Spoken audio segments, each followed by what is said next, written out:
Merci Salwa. Donc effectivement, la question qui m'était posée était la suivante. Faut-il monitorer la goutte par échographie ou faut-il suivre, utilisons des termes français, faut-il suivre nos patients goutteux qu'on traite par échographie ou pas? Voilà. La question était là, je n'ai aucun conflit d'intérêt avec cette présentation. Alors, quand on parle d'échographie et de gouttes, en fait, il faut bien distinguer, il y a des signes échographiques qui sont spécifiques de cette maladie, puis d'autres qui ne sont pas spécifiques. Ceux qui ne sont pas spécifiques sont les synovites, les épanchements, les érosions osseuses.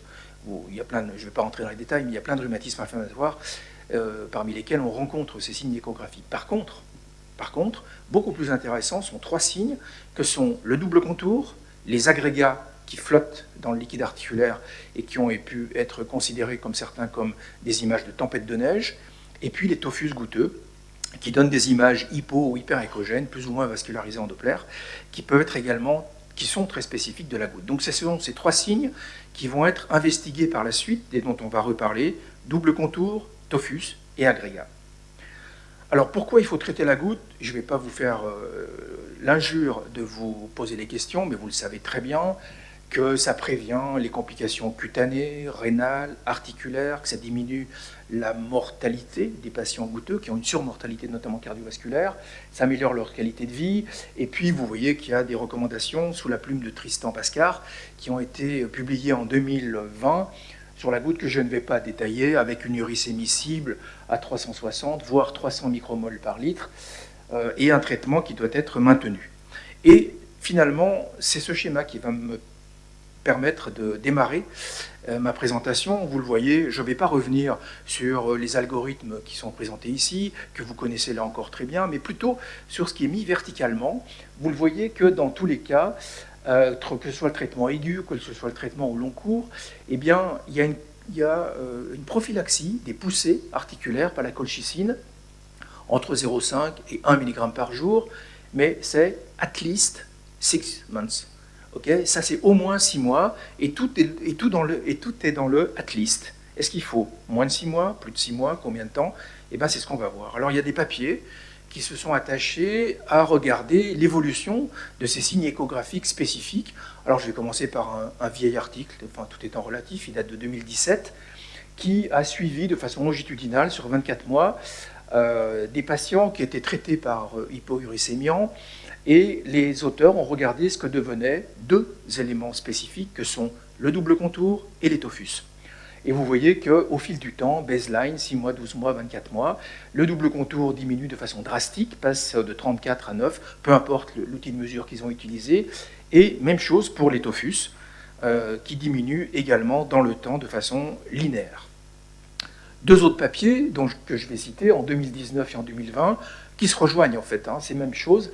En 2019, Epstein m'a publié un papier sur le suivi de l'épaisseur du double contour en échographie chez les patients qui étaient traités par hypouricémiant, et on voit que 86% sur les 6 mois de suivi échographique, 86% des patients voient leur double contour diminuer, et 100% voient des signes qui sont moins spécifiques, c'est l'hypertrophie synoviale avec épanchement qui disparaît chez ces patients qui sont traités.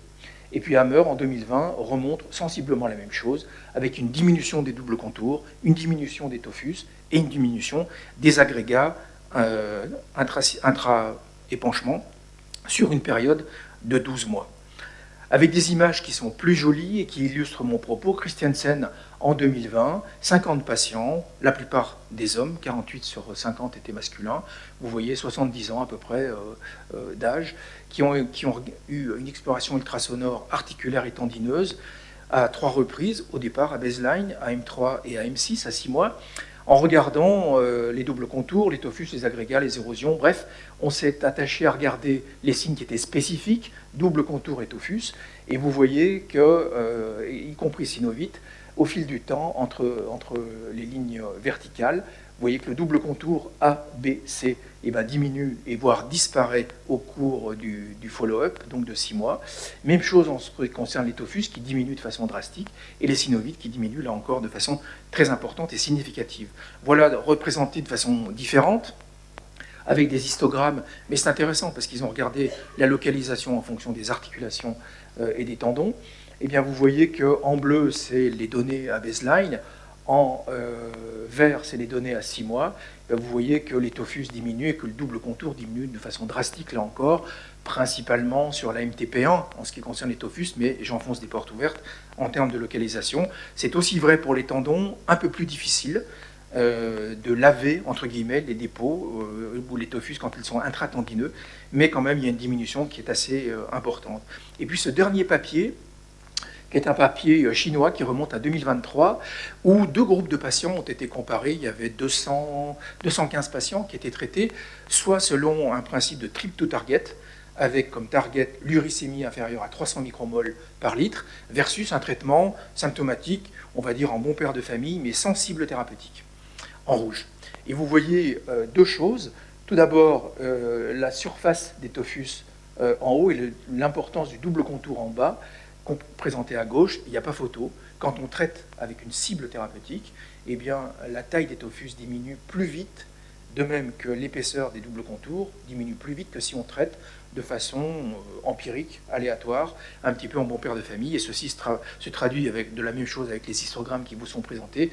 Vous voyez qu'en rouge, eh bien, les choses ne bougent pas, ou très peu, versus en vert, où que ce soit la taille des tophus ou la taille ou l'importance des doubles contours, les choses diminuent là encore de façon très spectaculaire, donc avec un traitement à la cible, avec une stratégie de trip to target. Et puis cette dernière présentation qui a été publiée en mai 2025 donc, dans Arthritis and Rheumatology, où les auteurs ont poulé, alors c'est un peu le défaut de cette présentation, qui ont un peu poulé les prophylaxies entre, vous voyez, 8 semaines à 24 semaines. Alors ils ont regardé tout venant, et ils ont regardé quand on arrêtait la prophylaxie, ce qui se passait en termes de poussée de flair, de poussée goûteuse chez ces patients qui étaient traités. Donc vous voyez que complètement à gauche, sous prophylaxie, la prévalence des crises est de 14,7. Quand on arrête le traitement prophylactique, eh bien on multiplie par 2 la prévalence des poussées, qui, au-delà de 3 mois, reviennent à la normale. Et les auteurs se posent la question de savoir si finalement, 24 semaines, c'est 6 mois, si il n'est pas nécessaire de poursuivre la prophylaxie donc pour éviter les poussées lors de l'introduction d'un traitement hyperuricémiant au-delà du 6e mois, et ne faut-il pas céder de l'échographie pour vérifier qu'il n'y ait plus de dépôt, puisque les crises sont dues aux cristaux qui passent des tissus cartilage ou tissu mou vers le compartiment sanguin, si en fait il ne faut pas prolonger la prophylaxie au-delà de 6 mois de façon à limiter et à suivre les patients de façon plus précise. Les dépôts ont disparu, je peux arrêter mon traitement prophylactique. Les dépôts persistent, attention, si j'arrête, j'ai un risque de poussée goûteuse qui est plus important. Donc le suivi échographique est certainement utile et intéressant, mais sa place aujourd'hui n'est pas encore bien définie. En tout cas, il n'y a pas de recommandation pour effectuer un suivi échographique systématique des patients. Vous avez vu que, quelles que soient les études, les signes échographiques diminuent dès le 3e mois de traitement hypouricémiant. Donc c'est une réalité, ce n'est pas du tout un concept inventé. Les cristaux sont labiles, les dépôts cristallins sont labiles et peuvent disparaître. Est-ce que le suivi échographique peut augmenter l'adhésion des patients au traitement hyperuricémiant? Ça n'a pas été regardé dans la littérature, mais ce serait certainement intéressant. Est-ce que ça doit être intégré au suivi des patients? Pour l'instant, possiblement, mais il n'y a pas de recommandation ferme et définitive. Est-ce qu'il faut prolonger la prophylaxie jusqu'à la fin des tophus, jusqu'à la fin des dépôts uratiques en termes de double contour? Est-ce que le scanner double énergie, j'en doute, va nous aider en montrant la disparition de ces dépôts sur des articulations cibles, comme ici au niveau des rotules chez un patient? Point d'interrogation. Je vous remercie.